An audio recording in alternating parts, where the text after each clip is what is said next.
Very good morning all of you.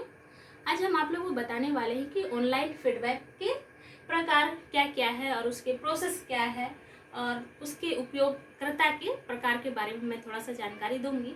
तो सबसे पहले हमने बताया कि ऑनलाइन फीडबैक क्या है। तो हम फीडबैक दैट मीन्स कि हम किसी को पृष्ठ पोषण देते हैं उसका किसी विद्यालय या किसी शिक्षा संस्थानों में ऑनलाइन फीडबैक की आवश्यकता होती है। और ये जो ऑनलाइन फीडबैक जो है कि वो या तो फिर टीचर का फीडबैक हम दे सकते हैं या फिर इंस्टीट्यूशन का हम दे सकते हैं या फिर स्टूडेंट का दे सकते हैं कि वहाँ क्या कमियाँ रह गई, कहाँ सुधार करने की आवश्यकता है। तो हमने सबसे पहले आज बताई है कि ऑनलाइन फीडबैक के प्रकार क्या क्या है। तो पहला प्रकार जो है वो है रेटिंग, सामान्य रेटिंग। दूसरा है नेट प्रमोटर स्कोर। तीसरा है लक्ष्य प्राप्ति की स्कोर। नेक्स्ट है ग्राहक प्रयास स्कोर। नेक्स्ट है ग्राहक संतुष्टि स्कोर। उसके बाद है उसकी प्रक्रिया में कहा गया है कि प्रत्येक उपयोगकर्ता का अपना लॉगिन आईडी और पासवर्ड होता है। नेक्स्ट है सभी उपयोगकर्ता को अलग अलग एक्सेस अधिकार प्रदान किए जाते हैं। और नेक्स्ट है छात्र फीडबैक फॉर्म भरते हैं। उसके बाद है उपयोगकर्ता की प्रकार कि व्यवस्थापक होता है, छात्र होता है, शिक्षक होता है, समन्वयक एवं अध्यक्ष होता है। तो सबसे पहले मैं बात करती हूँ कि ऑनलाइन फीडबैक के प्रकार क्या है। तो पहला है सामान्य रेटिंग। तो सामान्य रेटिंग जैसे कि हम किसी स्टूडेंट का या किसी टीचर का रेटिंग करना है, फीडबैक देना है, तो हम उसको 1 2 3 4 जो नंबर रहता है उस पर हम उसको टिक मार्क करते हैं और उसको सामान्य रेटिंग देते हैं। नेक्स्ट है कि net promoter rating score. That means कि पहले हमारे यहाँ की हम पेजों में लिख के किसी का फीडबैक देते थे, लेकिन अब है कि नेट सिस्टम में है कि जब हम फीडबैक देते हैं तो किसी दूसरे को पता नहीं चलता, वहाँ के एचओडी वहाँ के प्रिंसिपल को ही ये जानकारी होता है और वो उसको खोल सकती है और उसको पढ़ सकती है।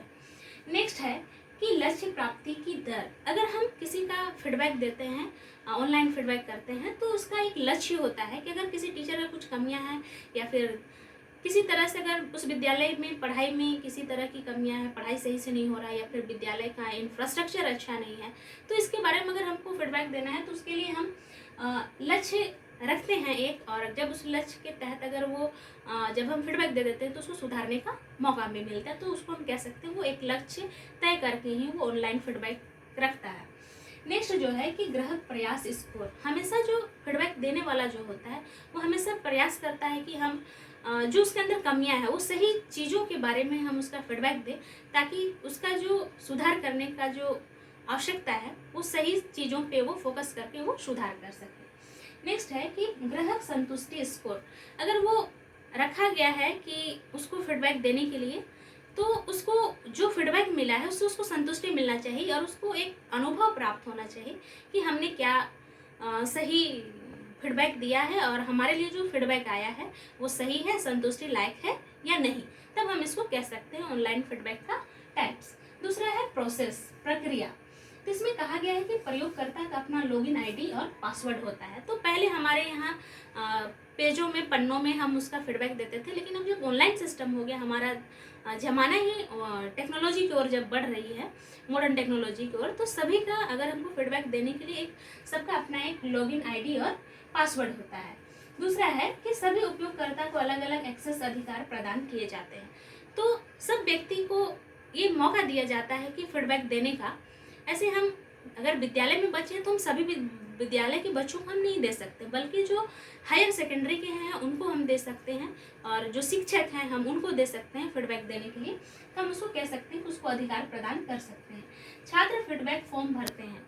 जैसे लाइक एक एग्जाम्पल मैं बता दूँ कि जब अगर सेमिनार ही होता है, तो जब हमारा सेमिनार समाप्त हो जाता है तो हम उसको एक देते हैं कि फीडबैक फॉर्म भरने के लिए आपको ये सेमिनार कैसा लगा, यहाँ का वातावरण, यहाँ का एनवायरनमेंट कैसा था। तो उसके लिए हम एक फीडबैक फॉर्म भरवाते हैं स्टूडेंट से या फिर टीचर से भी हम भरवा सकते हैं। नेक्स्ट है उपयोगकर्ता का प्रकार। मतलब पहला है व्यवस्थापक।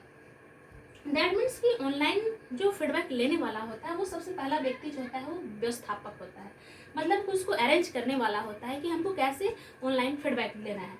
दूसरा है कि छात्र ही एक टीचर का ऑनलाइन फीडबैक दे सकती है, जिससे कि टीचर का कमजोरियों का पता लगाया जा सकता है। नेक्स्ट है शिक्षक के अंदर जो कमियां हैं, जब वो फीडबैक उसको प्राप्त हो जाता है तो वो अपनी कमियों को सुधार सकती है। नेक्स्ट है कि समन्वयक एवं अध्यक्ष।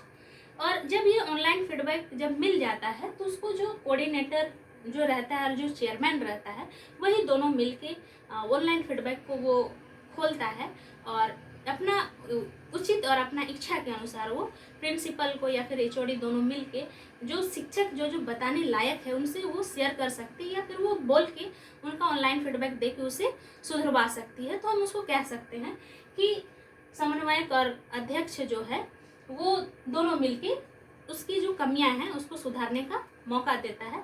तब हम इसको कह सकते हैं कि ऑनलाइन फीडबैक के प्रकार, दूसरा है कि ऑनलाइन फीडबैक के प्रोसेस क्या है, फिर ऑनलाइन फीडबैक का जो उपयोग करने वाले हैं उनका प्रकार के बारे में हमने जानकारी दी। तो शायद आपको समझ में आ गई होगी। धन्यवाद।